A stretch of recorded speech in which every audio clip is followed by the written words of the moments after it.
another episode of the Girl Stop Playin podcast. It's your favorite homegirl, Coriel, here to encourage you to stop playing with your potential and start working for what you want in life and in love.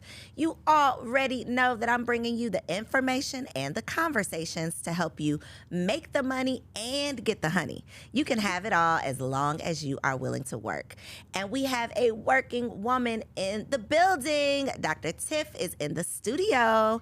Are you ready? I am so ready.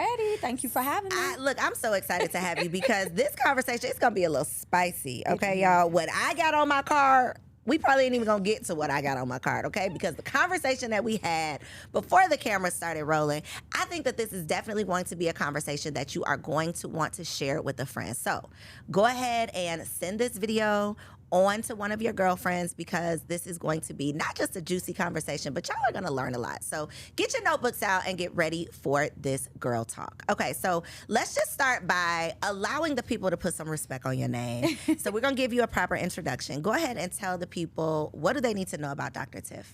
Well, I am Dr. Tiffaney Williams, and baby, it has been a journey. But I am a financial strategist. I've been in business for over 15 years. I scale and teach small business owners how to make multiple 6 and 7 figures. I've created over 27 seven-figure earners, allowing them the opportunity to work with me hand in hand to learn diversification, to learn how to have asset protection, and to build not just their personal, but their business for generational wealth. So that is my area of expertise. I love it. So we always talk about, like, we throw out the term generational wealth, but we don't often have the conversation about how to actually make it happen. Absolutely. And a lot of my audience, well, 99.99% of my audience is Black women. And as, you know, women who desire to become wives, who desire to become mothers, having a grasp on, like, what generational wealth looks like and how we can actually attain it, it a lot of times falls back on us because we're managing these households. We're raising these children. We are preparing for the, you know, for the future generations. And so I think that this conversation is going to be good, not just juicy. It's going to be really good because we're going to put some substance to the generational wealth concept of, like, how is it actually possible? But before we get into that, I want to start with, like, the pre-business, because we're going to talk about business, but we got to get in your business too, just a little bit. So before Dr. Tiff, yes, what were you doing? Maybe, like, in these streets. What was you doing, Dr. Tiff? Goodness, before I was Dr. Tiff, honey, I was Tiff. Come on, Tiff. Okay. Listen. Where's Tiff from? Let's start there. I'm a native from Detroit, Michigan. We got a Detroit girl. Y'all know Detroit girls do it a little different, okay? We got a Detroit girl in the building. So what was you out here doing in these Detroit streets? Listen, I was an underdog always, and raised by a single mother. My girl, but was abusive. Very. She was very raw, very hard, very uncut.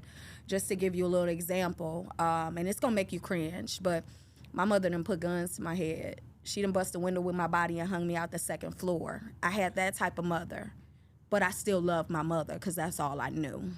And so moving forward. Wait a minute, we can't move forward. Hold on. We got to move forward. Was that a reflection of her childhood? Yes, a reflection of her childhood, her upbringing, and just.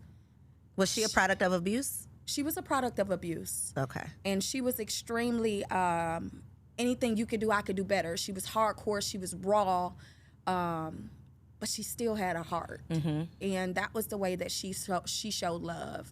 Now, did she miss any of my activities? No. Was she still the neighborhood mom? Yes. Was she going to cuss out everybody's kids? Absolutely. Were they still going to come back and eat with us? Yes. You have siblings? I'm an only child. Wow. Okay. I'm an only child. Okay. So when you were experiencing, I asked because sometimes it's, not even sometimes, I imagine all the time if you're experiencing those traumatic situations, because yes, at this point, like, you are a mature, evolved woman. So you can probably, you know, apply, like, your mature mind to some of the things your mother might have been going through or why some of the things happened the way they did. But in that moment, when you were a child, I can imagine that experiencing those things alone, like not having a sister or a brother to go through those things with, or to say, hey, you know, this hurt me, or, you know, this is how I handled this. What are you going through? Or how did you experience it, or whatever? I can just imagine that it had to be tough going through those things alone. What do you think that experience, how do you think that affected who you grew into? It affected me tremendously. And it wasn't until I was in my late 30s that I really got over it. And You're not in your late 30s right now? I'll be 41. Wow, you looking good. Thank Okay. you, sis. Thank you. Okay. Yeah, so it had a lot of wear and tear on me. I was a product of my environment. I thought that was normality, but it really wasn't. I got to experience love from my friends, parents. I got to experience massive love from my grandmother and my grandfather, and my mother's mom as well. But my grandparents on my dad's side, I was more closer to. He's been on drugs since I was 2, so they took on his responsibility and obligation. So I had a form of balance, but it still was, all I ever wanted from her was to be recognized, loved, and appreciated, and to be shown like she's proud of me. And for many, many years, she didn't do that. Even as an adult, I yearned for it all the time, like just be proud of me, you know, in my most vulnerable and deepest and worst situations I've ever been in. She would support, but it would still be the hard love support when I needed nurturing. So it hardened my exterior. It built in me I had something against women. Anybody that reminded me of my mother, I didn't want to connect with them because I knew I could lash out and tell you what I really feel or punch you in the face because you're not my mom, you know? And even in those times of abuse, it got extensively like high because I would fight back. I remember grabbing her and slamming her. That's where the gun came into play. But it was because I was exhausted from it, you know? But it played a significant part on how I loved my son. I gave him a lot of that because it was something that I was just learned, and I had to realize it was wrong. In my relationships, romantic relationships, I was hard. And a lot of times that's why I asked, was she a product of abuse? Because a lot of times we unconsciously do what was done to us, but we rationalize it if it's not as bad as it was done to us. Absolutely. Because it's like, well, I'm not as bad as my mom was, and I turned out okay. So as long as I don't do you how I was done, as long as I just do a little bit better than how I was done, then I'm doing what I need to do. And, you know, logically thinking, yeah, as long as you're doing the best that you can, that's all that we can expect of you, especially if what you experienced was so traumatic. So for you, in turn, when you became a mother, I would love to know how you think that did it affect you in the sense of you repeated some of that abusive behavior because this is all that you knew, or did you go to the extreme, like I'm going to be the complete opposite of what I experienced? Like, how do you think that it made you overcompensate? Do you think that it made it tougher for you to be affectionate because you didn't grow up with affection? Like, how do you think that transferred to you as a mother? It transferred to me, and I gave that same type of love for a very long time. And then even in the midst of that stuff with my mother, I was raped at 16. So with my son, I always said if I had a child, it had to be a boy because I couldn't protect a girl, and I just didn't think I was soft enough to have a daughter. Like I really never wanted kids, Coriel. And then I decided to have one. It was a boy, and I'm like, I could be rough and tough with him. I can, I don't really have to change much to love on him. But I gave him a lot of what my mother gave me, and it broke him as well. So we had to figure out a way to restore that generational curse because he's hard to love now, and he has some little anger issues towards myself and his dad, right? But if I would have given him the softer love, if I would have nurtured him in a way that wasn't so it's certain love. Things that would have been brought out of him at an ease. Yeah. So I had to learn how to pivot and transition and try to restore what was broken even in him, giving him the same love. It might not be a gun or busting a window with your body, but I might do name calling, or I might tell you stop crying like a wuss, or you a boy, you supposed to be strong, as if they cannot have vulnerability or a voice to speak out without a woman lashing or yelling at them, because it builds a foundation where when he gets a woman, if she yells and lashes, now he's triggered.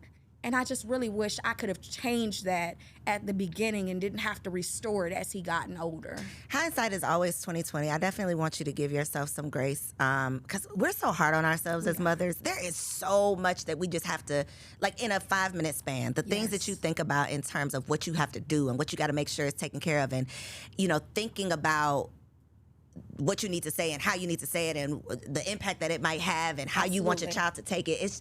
And my son is 2. And I'm still thinking about the things that I say and do and what he sees, how it's going to impact him in the future, how he's going to repeat what he saw, how I am the example of a woman to him. You know, it's so much responsibility. That's why, you know, as women, I think that the bulk of the responsibility does fall back on us when it comes to these children. And that is why we have to do all that we can do to become the best that we can, because their lives are going to be shaped by the life that we're living, you know, and what we give. And so I just say that to say I do think that you have to give yourself grace because you did the best that you can, you know, the best that you could with what you had. And when you realize your best wasn't good enough, you decided I'm going to make it better. I'm going to do whatever I can to improve even now, you know, what I'm putting out, because you understand the impact. But it's generational. You know, like you said, it's generational. It's a generational curse. We talk about generational wealth, but in order to build that generational wealth, we have to peel back the layers of these generational curses, because a lot of the things that we're subconsciously doing, it comes from slavery. Like things that happened before we were literally even in this body, before we were having these experiences, before we were, you know, here, we were there. Absolutely. And so many of us have not recovered or even acknowledged what we went through when we were there. And so we don't understand that our natural instinct to spank our kids comes from us being whipped. We don't understand that our natural instinct to curse out our children or to belittle our children came from us not wanting the slave master to see any value in this child, because they ran the risk of them, you know, taking them away from us. If they see that they're worth something, you might want to take my baby. So I got to curse him out in front of you, you know, so that you know that he's worthless. And it's these little subconscious things that we don't address, that we don't acknowledge. And then our kids, who are way more removed from slavery than, you know, our great grandmothers, they're dealing with these same things, not even knowing why.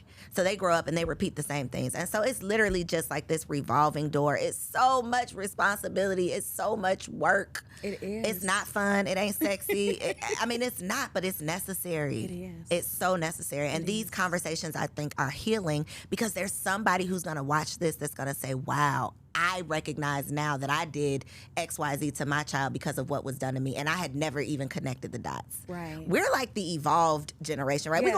We're going to therapy. Yes. We're gentle parenting. We care about our mental health. Like, we're doing all of this. Our parents weren't there. No. Like, they just weren't. They were not as evolved as we are. And so we have to, I think, give ourselves grace. We got to give them grace. And then we have to see them as just humans. Absolutely. Not our parents who were supposed to be perfect, but just humans who didn't have it all together. Yeah. Because, baby, I got some mommy issues, too, but we're not going to talk about them today. Ooh, Lord. But we talk a lot about, you know, the daddy issues, but these mamas then did a number on us. Yeah, And for we real. don't always acknowledge that, but we need to. Yeah. So I appreciate you for even being, like, vulnerable enough to share that. Thank you. Thank you. Okay, so let's talk about, I want to get into, like, this wealth building. Okay. Because we talk about generational wealth. We get away from the generational curses. We got to go to therapy, y'all. That's going to be the end of that conversation. We need to go to therapy and start talking through some of these things that we've been through with people who are unbiased, who are not going to judge us, who can literally provide us with solutions and tools to be able to take into these experiences. So that's that on that. But when we talk about generational wealth, you got some stuff on this website. I was preparing for this conversation and I'm like, okay, I know we're going to talk about trust. We're going to talk about asset protection, but then it was like hedge fund, all kinds of stuff that, first of all, we might not even know the definition of. Let's just be honest. So let's start with hedge funds. Okay. What does that mean and what do you do? So what I actually am doing is creating hedge funds for companies. So Okay. I've worked with several companies out of Los Angeles where they've hired me to consult to build the hedge fund company out. They're based out of California, but their headquarters is El Salvador, Texas. Okay. El Salvador, Mexico. Okay. So we've done that because it's major in the crypto space. So there's several different types of hedge funds. The ones that I am affiliated with or part ownership with are those that are private, elite, invite only. What is a hedge fund, though? So a hedge fund is basically a bunch of individuals coming together, putting money in a pool, and you have a profit afterwards. Like it's a split profit based on the return on investment. And then after a certain allocated time, then your principal will be released and the profit will keep growing. So it just depends on what type of hedge fund there is. But overall, it's you putting your money into some pools or pots, to make it easy in layman terms. You're putting it into a pot. You're getting a return on investment, and your principal will be released at a certain allocated time. But this ain't no susu now, is it? No, it ain't not no at all. Okay, I just want to just put that out there because the susu had us in a chokehold a couple years ago. I was really against the susu from the beginning. Me From the too. beginning. For me, and the people don't know where the susu comes from. It comes from the Asian community. Oh, I thought it was African. Actually, the Asian community. What they do is they find out in their circle of influence, in their Fave 5, what all they need. And what they do is figure out how much they need, how can we get that to them so that they can build generational wealth. And they supply what's needed for their own community, whether it's their siblings or circle of influence or Fave 5. They came together and gave what was needed. As they built and they created income, then they passed it back down to the next individual. They didn't do a 300 for 5,000, okay? It's sad, but our community will find some way to finesse, and it's going to be a lose at the end. But for the hedge funds, you have to have a certain type of capital. You have to be extremely resourceful, and you have to be invited into real hedge funds. So it's like an investment group. Absolutely. Almost. So we put our money together. We decide together what we're going to invest in, or that's already like predetermined. So let me just give you an example. For this particular hedge fund, what they did was say, this is the number that we want to get to. And each person that put this money in, this is what you will get every week, every month, and what you would look for at the end of your 12-month term. So you have different amounts that you can go in at, and you also have different distribution times that you can go in. If you decide to lock in and say 16 months and not do a 3-month, of course your return on investment is going to be much grander versus someone who's like, I want to start getting my return on investment in 3 months, every increments of 3 months, every quarter. Right, you're gonna get a smaller return on investment, right? Because you're not waiting; it's not sitting as long. Yeah. Okay, and do you have to be a certified investor to do this, or no? So you don't have to be a certified investor, but the people who create the hedge fund, you have to be certified. You have to have your series. You have to have the proper licenses, and a lot of it that we're doing is cryptocurrency, and crypto is 100% legal in El Salvador. Gotcha. So that's why it's based out of there, but funneled through California. Got you. Yes. So many, I say Black people are late to the party on everything. Like, we are late to these conversations, and then by the time we catch up, it's like a foreign language. Absolutely. It's like the money has been made. Yeah. It has happened. The party is over, and then we show up to the door like, but wait a minute, we just not getting the invitation. So how did you end up getting into this space? So, you have to pay to play. And I wanted to enhance my credibility and what I can offer my community in financial services that only the 1%ers can, are allocated to have that privilege. So to be able to get at the table, sit at the table, create relationships, and build from there to give my folks an opportunity is what I did. So as a 1%er myself, I have the opportunity to sit with those people who make the decisions and then have the opportunity to bring you in before it's flooded and you can't get in. Gotcha. I had to pay to play. Got you. And that's the part that a lot of people don't want to hear. And not even that they don't want to hear it. I think that's the part that we don't say a lot because we see people in certain places, but it's just like we see them at the destination, but we don't know like the vehicle they had to ride in to get there. So we want to go to the destination. We don't know what type of car we need to be looking for. We don't know how long the ride's going to be. We don't know how much money we need to put in the tank because they missed that part of the story. They're just like, oh, I'm here now. So I'm glad that you mentioned like I had to pay to play because a lot of people think, oh, you just ended up there or you just knew somebody, which sometimes you do know, and even the person say, okay, but you still got to pay to play. Absolutely. So I think that that's important that you mentioned that part of the conversation. I want to talk about trusts also, okay, because I feel like similar to hedge funds, we hear about these things. Like, it might not be a foreign concept, but you might not really understand the intricacies of it. So talk to us about what trusts are and who might be ideal to need a trust.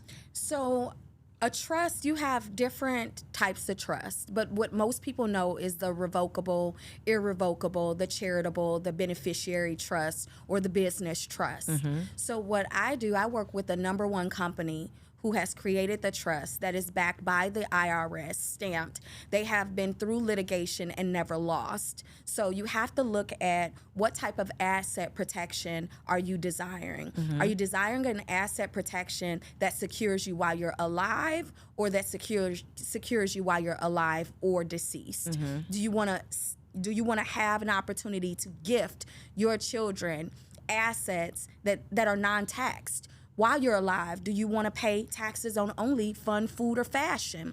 While you're alive, do you want to have accessibility for people to know what all you have accumulated, or do you want it to be in secrecy, right? So it just really depends on what do you desire for yourself. For Let me, me tell you what I desire, and then you tell me which one Okay. it is. If I want to hide everything I own, not hide. Anonymity. Use anonymity. Okay, if I want to be anonymous with the things that I own, I want to leave something for my children, and I want to be able to benefit now and later. So for me, I would need? recommend you do a beneficiary trust and a business trust, because I know how excellent you are in that sector. You also have assets. You want to have asset protection. People use the words own nothing and control everything very, very frivolously. The only way that you really, truly own nothing and control everything is have the correct trust in place that is 100% asset protection for your life, for your kids, for your grandkids, kids is kids. That is the only way that you do it. An LLC does not secure your company, your assets, because they can be sued, and penetratable, because if you are operating from a sole proprietor DBA aspect and you have an LLC, the IRS does not acknowledge LLCs, which means that you can still be sued. Say, for example, in front of your house, somebody trip and fall, break their hip. You don't have asset protection on your house, and the only thing that you have is the house. You don't have anything to pay them. Guess what they can do? Take that They house. can come and take that house. But if it's under the trust, because you own nothing and control everything, guess what happens? You're not the owner of the trust. I don't know who owns this house. You're not. They would have to figure that out. But guess what? It's under a trust. You have the capability and the ability to make sure that you are 100% protected from your assets to your bank, from your cell phone. My cell phone is under my trust. You know why? Because my cell phone is a bank. You know why? Because I do a lot of cryptocurrency. So for me to have my cell phone under my trust, in the event something happens and they're like, give me your wallets. Well, my wallets is in my phone, and my phone is under my trust, which means my wallets are protected under the trust. I do not own that, right? So can a trust be sued? A trust, so they do have litigation, and Okay. it can be sued, and people don't live in a trust. People always speak, I own the trust, I have a trust. No, you don't. You live in a trust. So if you are not living in a trust properly, you don't have the proper compliance, you are definitely going to be penetratable. For me, it's all about the anonymity, and that's the secrecy of not owning anything but controlling everything. If you don't have the proper CPA for your trust, who actually knows what you can write off, how you can write it off, what is protected, what you have to show as the protection, what receipts you need compatible for the IRS, they will come and eat you alive. And a lot of people have the trust and they say, oh, I have a trust, but they're not living in it properly and they're not walking in it properly. They don't even have it set up properly for the assets that they have allocated for it. So how much does it cost to set up a trust properly? Okay, so I'm gonna tell you how much it costs to set up a trust for me. Okay. The minimum trust that we have is $25,000. And is that, when you say the minimum trust, do you mean the minimum fee to set up the trust, or assets that go in this trust needs to equal that amount? The minimum fee Got is you. Okay. $25,000. Okay. And then I do a special with the beneficiary and a business trust. Okay. The information that you give, I'll give you a checklist. I have the number one compliance team for this particular trust. We are the only trust that is a 5-pillar trust that has every intricate detail on the trust sector for asset protection.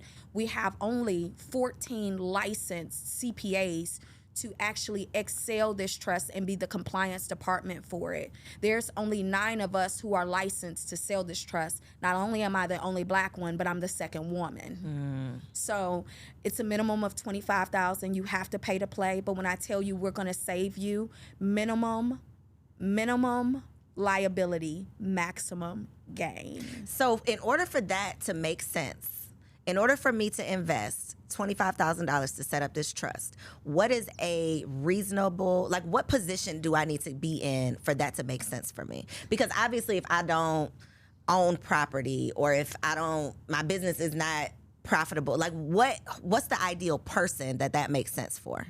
So it wouldn't make sense. A beneficiary trust will make sense for anyone, even if they aren't owning a property yet. Okay. But if they're looking to get one, whenever you get your first property, you need your trust. If you start that business, you need your trust. But I always tell people the quality of life that you desire will come from how you structure it. A life without an agenda has no structure. I saw that on your website. I said, oh, that's good.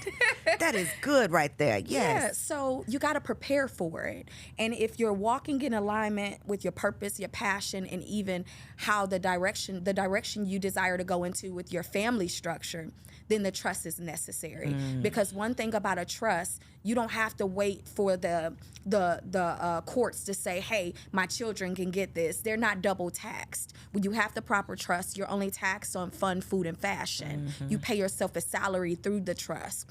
And everything that is fun, everything that is food, everything that is fashion. But when you have the right compliance, say you bought a yacht, but it was for fun, but you rent it out 6 months out of the year for people to rent as a business, right? So it could pay for itself. That would not be considered fun anymore. That would be business. That's a 100% write-off. Say you purchased a vehicle. Everybody loves the G-Wagons, right? The weight of the G-Wagon allows you to be able to write the entire thing off, right? But now in 2023, they've changed the rules. But what happens when you just stick your magnets back on there? Now the rules are back to your advantage. So you have to have the proper compliance departments to teach you how to actually live in it to benefit. Because if you're making millions and you're only paying taxes on fun, food, or fashion, the $25,000 to $45,000 that you pay for the trust, look at what you're saving annually. Long term. You ever been audited by the IRS? I have not been audited by the IRS, and I have been an accountant for over 12 years with under 1% audit rate. But you've worked with people who have been audited. I have. What makes people get flagged? The IRS, you have to tell a story. And if the story is not 2 + 2 = 4, and it's 2 + 2 = 17, you're going to get audited. For you. So even if you think you get away with it for 1 year, 2 years, 3 years, they might come back and say, I need you to give me the receipts for 2020. They already tell you that you have to keep them for 7 to 10 years. If you don't keep them, then guess what you have to do? You have to pay it back. So you have to make sure the story you're sharing is truth. You have the receipts. We are big on receipts, right? You have to have the receipts, honey. Girl. Yes. Thank God for technology, okay? Yes. Digital receipts. Yes. So you have to have people who still like store receipts like in an envelope? I do. I have clients I have clients still to this day that bring me a trash can and get a trash bag. And guess what I do? I charge them trash bag prices. I know that's right. Because if you don't follow the rules, it's easy for you to swipe. I don't care if it's a piece of gum. My business clients for accounting, I only do for $4 million. They have to be at $4 million and above for me to do their business accounting work. You're going to charge everything. I don't care if it's a piece of gum or a bag of chips. You're going to bring me 12-month bank statements. We're going to go over quarterly anything that doesn't have a statement, that doesn't correlate with what you sent me, so that I can prepare for you. When you bring me a trash bag, you're going to get the trash bag price. People who do this work are like so amazing to me. To even just think about what you just said, like we're going to go through. When my accountant want to get on the phone and ask me about that $4 that I paid, I just be like, just forget it. I'll pay, like, whatever I got to do with the $4. I cannot sit here and talk to you about this $4. How do you do this work? So I'm not that bad. Are you OCD? So I'm a numbers girl. Okay. So, I want to make the numbers. I don't want to manage the numbers, though. But in order to make the numbers, you gotta manage them because you have to budget. And that still goes with the life without an agenda has no structure. A budget, a debt reduction plan, a financial needs analysis. At the end of the month, how much disposable income do you have? If you do not know that, how can we orchestrate building generational wealth, giving you an opportunity to have asset accumulation? One of the most important things that I teach is every individual, especially a Black individual, needs to own the assets that only the Lord created. That's oil, that's gold, that's silver, that's land. That's generational wealth. Those are the things that he created that will never be rebuilt, that will never be taken off of this earth. We will have for the rest of our lives. So you want to start tapping into obtaining oil. Silver over gold. The value of silver is more important than the value of gold at the moment. But commodities are necessary. Real estate is necessary. Hard assets are necessary. So if you don't have disposable income, how can you say, hey, Tiff, I'm ready to buy some gold. I need $10,000 worth of silver. Okay, cool. I'm going to send you over the blueprint. Hey, Tiff, every quarter, I want you to just automatically withdraw the money for my gold and silver. Hey, who can you connect me to purchase some land? How can I connect to purchase some oil? But that $4 adds up because that $4, just go to 5, Starbucks, minimum of $5. That $5 times 30 is a lot. That could go towards your silver. So that's why you have to have the life without an agenda has no structure. When you go and buy that $4 and you can't account for it, it's not you accounting, it's you not holding yourself responsible and accountable, because we are the accountability coach to help get you exactly to where you need to be. Get me together. See, that was for me. It was for me. Get me where I need to be, because I'll be looking like I paid that $4, you can have it, but you're right. It will add right up. It does. And it's a comma come with that $4 afterwards. 4, 4, 4, 4, 4. Comma, you're going to hit the 4-figure first with the comma, with the 4s. You're going to hit the 5-finger after that. Think about what you spend a year on things that's $2, $3, $4. Yeah. So what's step one to get ourselves together? Where do you start? If you are like a complete mess, you're not making $4 million yet, you're just a mess, and your life has no agenda. I always tell people you got to start with the credit. You have to start with the credit assessment. And that's where I started in credit in the credit industry. And it's the most important part of a person's life. Credit is more important than cash flow. Credit gives you what cash flow can't, which is the report card. Because you can come with $1 million and I can come with $100,000, and you can have cancer and I could not have cancer, but I'm gonna get the insurance policy. How effective is your cash flow over my cash flow and my health? So the credit gets you in places that cash flow cannot because of the paper trail of excellence that comes with credit.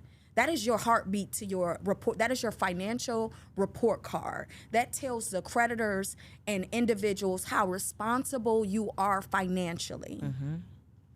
And when people walk around and I got money, I got this, I'm pulling out knots, and you don't have a savings account, you pulling all your money out your pocket, they're not impressed with that these days. Banks have had extremely too much fraud to care about what you say you have. We want to see what you had and how you took care of it. And that's credit. Absolutely. That's that report card. Absolutely. So if your credit is messed up, where do you start? Then where do you start? You got to fix it. You got to start with fixing it. Restore your credit. And yes, it's a lot of people out here that do it, and it's a lot of fraud out here. But it didn't take you overnight to mess it up. You got to find the correct resources, and it's not going to take overnight to fix it. Because what they misconstrue frequently is that I'm about to go and get my credit cleaned up, and I'm about to have a 750 credit score in 35 days because that's what they said. But what about your debt to income ratio? That part. What about your credit limits that you have that are new or old? What about, are you paying the existing accounts that you have? Are you paying them on time? What about those things, right? You have a soft credit score and a hard credit score. You have people who have nothing on the credit go and get 3 $1,000 credit limits, and they're at a 750.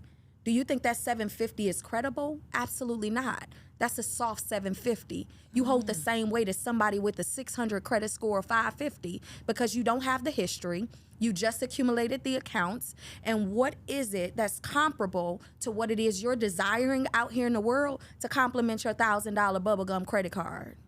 Not bubblegum credit card. Have you paid for a car 50, 70,000? Do you have a mortgage under 30%? You only owe 30% on it. Do you have credit cards 30, 50,000, lines of credit 30, 50,000 that you've paid under 30% utilization? So what makes you think you're credible because you have $1,000 credit cards and a secured credit card for $500, but you want $1 million in credit right now and you have not earned it? So it's not quick. It's not microwave. It's going to take time. Absolutely. And patience. Absolutely. What is your thought on this Fed Now thing? Elaborate. The Fed Now federal cash app, electronic money. I don't know. Are you speaking about them keeping track of everything? No, isn't it called Fed Now? It's like the Fed Now digital currency. It's like their version of like a Zelle that's supposed to be rolling out this summer. So even with the United States doing a cryptocurrency, right? They want their coins. Their coins has to turn in, their contacts have to turn into coins, right? They want their coins. All of this new cryptocurrency for United States, Fed Now, Zelle, they want a piece of the pie, even though they're getting a piece of the pie from the Cash Apps, the Zelles, the Coinbases. But crypto is decentralized, and it's decentralized for a reason. So you have the pros and the cons to that, because the con is, if they shut down on you and your money is there, you have no customer support to call. You're just 100% out of your coins, right? But when you have the United States associated with it, then you have some form of security, like insurance right? behind it, yeah. But if you think about it, how much insurance? Because Coinbase is the United States jurisdiction. You get a 1099 from Coinbase. Coinbase just shut my account down a few months ago and told me I can't do a withdrawal or deposit when all the stuff was happening on CNBC with the banks. Luckily, I didn't have anything in it. I had it in my real crypto international banks. But what if I would not have withdrawn my money? I would not be getting anything until they're ready to release it. So you have to look at the statistics. For me, I pay attention. You know how I follow money? I follow money from wars. If it's a war, it's some money. Think about how high deficit we are in the United States when it comes to the FDIC controlling our money. We owe China over $23 trillion.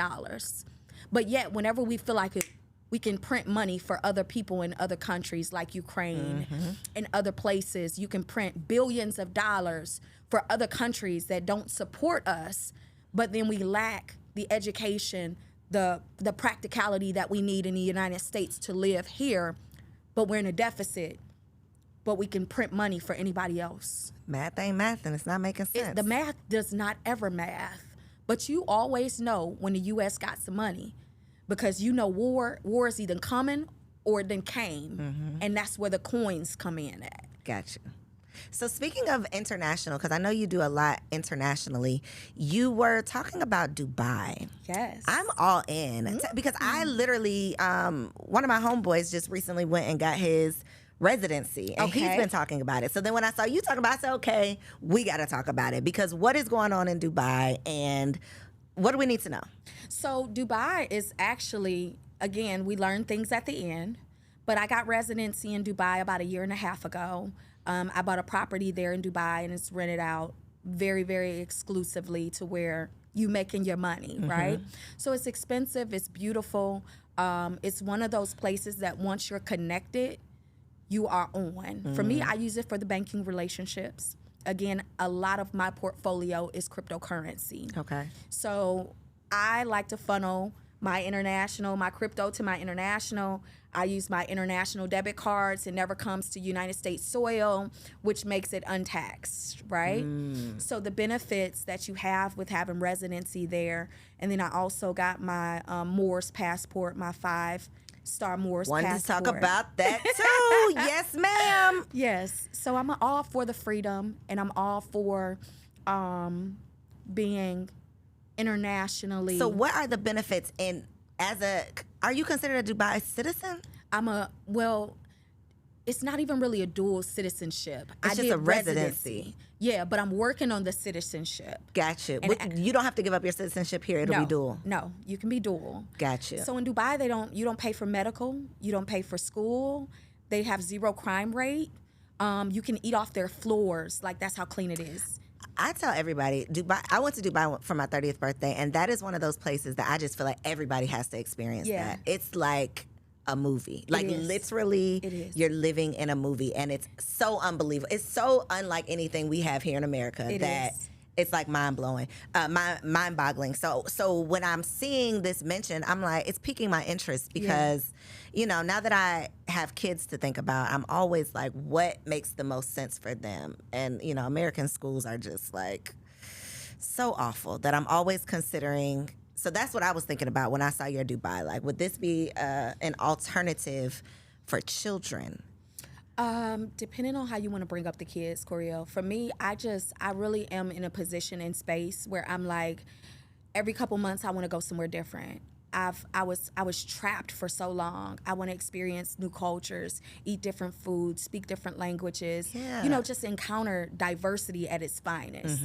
So it was more so about me creating banking relationships and being in the backyard of people who I do business with on the crypto side heavily. Gotcha. That's what it was about more for me. And then having that ownership in Properties International, that's not the only place that I desire to have properties. Right. Because when I want to go, I want to go. If I say, you know what, I want my office to be in Paris, which Paris is not one of my favorite places, but I want my office there for 3 months. I like blue water and white sand. I want to be able to go wherever I desire to go and still make my money through the airways. Gotcha. Was purchasing property a requirement for the residency? No, but it helped. Got you. It helped. Okay. Because I didn't get the 1 year, 3 year. I did the 10-year residency. It gives me funding capability. It also gives me really good banking relationships. But it gives you an opportunity to have access to things that visitors could never. Got you. Yeah. Okay. And some of it is G14 classified. I was about to say, okay. Yeah. I see you tiptoeing on the marble floor. Okay. Yeah, I could give it to you afterwards. Okay. Is the more, what did you call it? The Moore's Hold on, passport? let me tell you what I put on my notes.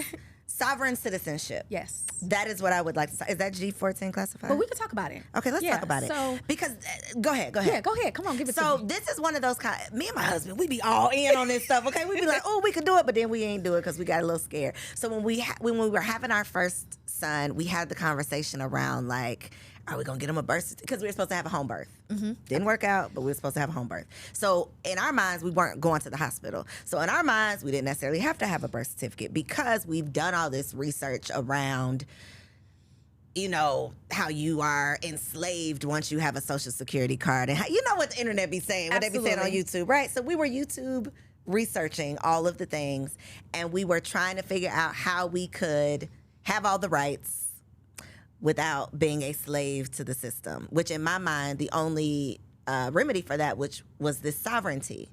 We could not figure it out, but you have. So tell us what we need to do. So I don't have it all figured out. Okay. Because it's one of those things that you are learning as you go, right? And the education is extremely furthered. A lot of the social media woke people and those who are acting like they're sovereign, they're going to go to jail. Okay, so let's be clear. We want to keep them out. We want to keep your people out of jail. We're not going to jail over here. Okay, tell us the unjail way. Yes. So in order to live in sovereignty, you have to figure out if you're going to go private or public. Okay. And you can do both, right? So for me, I did private in one area, public in another area, because I don't want to owe the IRS anything. I don't want to close my businesses. I still want to keep my social security number. And I still want to be able to actively not be dissolved, but I also used it to my advantage with certain things that I'm still not even done with yet. Like I haven't sent my letter over to the Secretary of State. I haven't sent my letters over to the DMV for my driver's license, because honestly, if they pull me over and they read and I pull up and I come up, they're gonna let me go, right? I don't have to have a license plate. I don't have to have a driver's license because I'm not driving. I'm passing through, right? Driving is an illusion, So it's really a lot of deep. So like it's so much like when you look at the driver's license, all your entire name, first, middle, and last is in all caps. The only thing that is in all caps normally is a corporation. The United States is an LLC. If you look it up, they're not even a C corp or S corp. They're literally an LLC. So when you see capitalization in your entire name, they're looking at it like you are a corporation. That's why they are funded. The United States is not just, oh, we just like babies, we're having babies. Every baby that comes out, they are getting a check. We have full accessibility to learn that. I haven't gotten to that part yet, so I'm not gonna finesse you. But what I have gotten is my Moors passport with my 5 stars. So as far as me needing certain things to go to other countries, I don't need that, right? And it's fruitful, but I'm really still learning in that. And I have a coach who I trust, who is off the grid, who teaches, and it's a certain caliber of person that he will allow. You have to qualify. He's not on social media. He's not teaching anything on YouTube. If you mention his name, you're out of his program. So you have people that are really walking in this. You have people that have homes and no address up front because you legally don't have to have an address up front, right? So there's a whole walk when it comes to the sovereignty side. And for me, I am not ready to be fully private. Because if you're fully, from my understanding, is that when you basically kind of give up your rights? That's when you can't travel and you can't work a job, or am I wrong? Please correct me. You could travel, you could work a job. Okay. Because it's certain documents that when you hand them that, they're going to be like, oh, we don't take that, we don't this. You want to get sued? You better go to your attorney and figure out how you can make this play happen, because legally and under the Constitution, this is what I belong to. This is mine. This is my right, right? But the education is so deep. When I tell you, if it's this big, this is just where I am, and I know a lot. Girl, because let me tell you, they pull me over and I would be under the jail because I ain't gonna say the right things. I don't have the right paperwork. That's the part that it's like you don't want to play with it. So as you mentioned, those people gonna go to jail. You probably will if you don't really know what you're talking about. But you won't know what you're talking about until stuff happens, because nobody has like this book of A to Z. So when I go to my coach about stuff, right, he'll say, oh, okay, well, that happened. Send it over to me. Let me review it. I'm going to tell you what to do next, how to do it, whatever, right? Oh, this happened in the airport. Like if I go places and I show my Moors passport, they be like, who are you, the Princess of Zamunda? You know what I'm saying? It's like, it's so unbelievable. Serious. Yeah. It's serious. So like I said, if it's this big, sis, this is where I am. And my knowledge is growing every day, and it's really living in that as well and experiencing it. But I would be lying to you if I said I just hold all the juice. Yeah, but you got a little drip though. I got a little drip. But so that doesn't affect. Obviously, that doesn't affect the business that you're doing and the trust you have. And no, gotcha. Not at all, because you don't own the trust. Remember that. If you own the trust, you could be found. So what's your relationship to the trust? Like legally, what is your relationship to the trust? So your relationship to the trust, you will add beneficiaries, right? But you are the trustee. Okay. Right? Gotcha. So, no, I'm saying that wrong. You will have a beneficiary, but the trustee is the person who creates that for you, right? So that's not you. No. So you have like the company, right? The company that creates the trusts. They are the owners of the trusts, of the trust for real. Okay. But you hold the weight. Okay. You just can't say you're the owner of a trust. Because nobody owns in the trust, technically, right? Right. The company owns it. Right. Girl, I'm confused. Girl, I'm going to have to... Okay. I got some good info for you I'm going to give to you. Okay. Right? Okay. I got some good game I'm going to give to you. Please give me the game, but not the game that's going to get me in jail. I'm never going to get you in jail. Okay. But I had to just let it be known. There's a lot of people that are really with this woke and private and public, and they're all over social media, and they're doing YouTubes, and they're doing these classes, and they're charging. It's a couple of them that are super dope. But when you are trying to protect yourself and others, you really want to be a little quiet. So you have to be careful with those who are making a lot of noise in that area, simply because the ones that's making noise does not know the real value. Otherwise, they wouldn't make noise. They would be a little bit more. And they would be very conscious as to who they're educating. Because one thing about it, when the black and brown people get a hold of it, it's already flooded. So this is not just a black and brown people thing? Not at all. Not at all. Trust is not at all. No, not trust, but sovereignty. No, there are other individuals, honey, that have sovereignty. Girl, I thought this was just like a... Wow. No, ma'am. Okay. No, ma'am. Okay. It is a wealthy thing. Okay. Yes. Learn something new every day. Yes. So do you help the people do these things? I do. Okay. I do. So in 1 second, I'm going to have you tell the people how you can help them do that. But really quick, you said it's like, don't even come calling if you don't have $25K for the trust. What is it in terms of the sovereignty? Like, what's a realistic expectation of what you would be willing to, what you need to be willing to invest for this process? So the sovereignty package is $25, and you have to qualify. I'm going to do an interview with the individual first, and we have to do a full assessment. The assessment is $497. Gotcha. And it's no refunds after the assessments, whether you qualify or don't qualify. I'm extremely meticulous as to who I'm going to allow in this space to actually be in my person's space, because we protect each other. Mm-hmm. So if it's, I just want to do it so I can piss off the police, you don't have no foundation, you don't have nothing really substantially built, and your reasoning behind wanting it doesn't hold enough validity or weight to like put that energy towards you, I'm gonna do a hard pass. Wait a minute. You said something before the cameras were rolling that I said I needed to get back to. What was it? Oh, Dr. Tiffaney got a man. Okay, let's talk about it real quick. Yes. Let's talk about this man. Okay, because you have one child. I do. He's 20. He'll be 23 this year. We don't believe it, but she says it. And then your boo has... Oh my goodness! He has a village, honey. I be telling him he got partridge in the pear trees, honey. But he wants more partridges in the pear trees. He does. He wants one more with his baby. And you, baby, said no. Is it a hell no, or is it like a no? I really don't want to, but I might think about it. Hell to the no. Why is it a hell no? What makes it a hell no? Is it because you've already served your time and you're over it, or? So I love being the bonus mom to who he already has. He has 3 girls and a boy. And my son is about to be 23. His youngest is 6 years old. And she is a doll face. She's the baddest one, but she's a doll face. And I never really wanted children. And I never dated men with children either long term. And I went to a point where it was like, no kids, they have to be grown. But when we got together, it was like, this is my person. I'll take the kids. Okay, I'll take the kids too, and they're not so bad. So then how you know you're not going to be like, this is my person. I guess I could just have one more.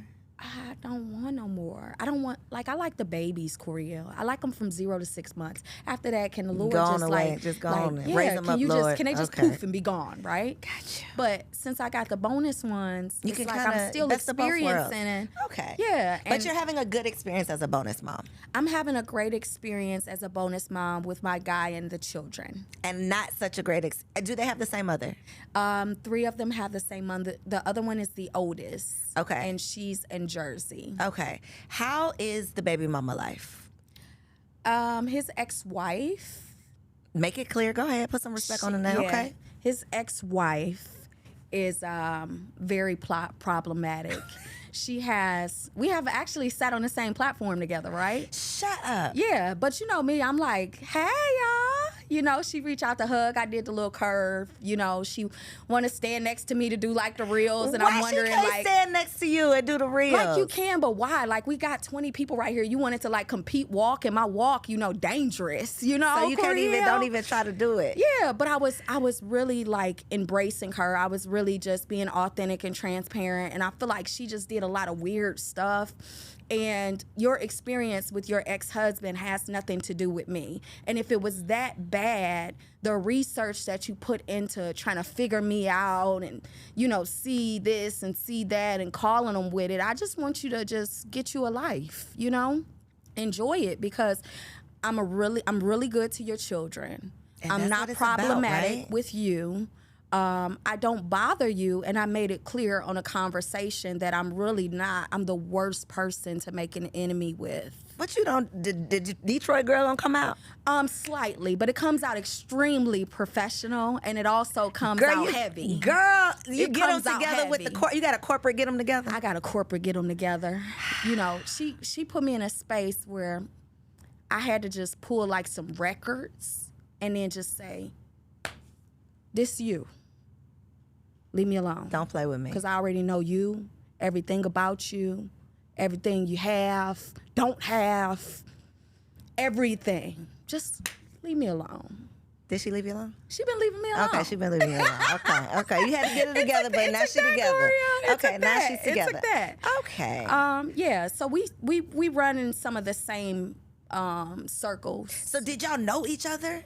No. And then you met the baby? No, the boo thing? No, I never met her, never any of that. Because for me, like, I'm really like, I was real low key. I didn't like go to events. Even when I went, I wasn't popping pictures. Like, I really just got involved in this, like, you know, get out here and like let the world know you type of thing, right? But once now that I know her, everywhere I am, it's almost like she pop up out the woods, like out of a bush or something, you know? Here I go. Okay. Wow, can't shake her. All right. This is the three, the mother of the three. But the oldest, I absolutely love Tiff. Her name is Tiffaney too. She's a Jersey girl, but she's so cool. She's pleasant. We kick it on the phone. Her daughter loves me. She's the oldest, and she's dope. Like, she's dope. She's not problematic at all. She has a husband. That part. See, when they be miserable and mad, it be because they don't be having no men, honey. They don't have nothing to do. Nothing They to are do. bored. Nothing to do. Come on board, baby mama. Yes. All right. Well, I love it for you, the fact that you are still able to live this motherly life that you weren't necessarily interested in, but God made a way for you to live it in your own way. Yeah. So I love that. Thank you. And I'm excited for you. When you're back, you'll be a wife to be. Yes. We're speaking that into existence. Give me that hand. Look, I'm rubbing it off, rubbing that energy. We'll have to have you back because I feel like we can go deeper, and I'm excited about it. And once you said you know this much of the somber, once you know this much, come on back to the couch because I'm serious about that conversation because there's just so much that we just don't know. I hate the ignorance that we are the victim of in our community. Because it's one thing if we had all the information, then we just decide we're not going to use it. But we don't even know that this whole other world exists that we don't have access to. So when it comes to the sovereign side, sis, it's a very, very little exclusive circle. Mm-hmm. And it's really not to be given to the world because if you notice how CPNs were never illegal 20 years ago. But when black people got a hold of it. Our people got a hold of it, now they are illegal, and the reason being is because of the manipulation, because of the theft, because of the fraud.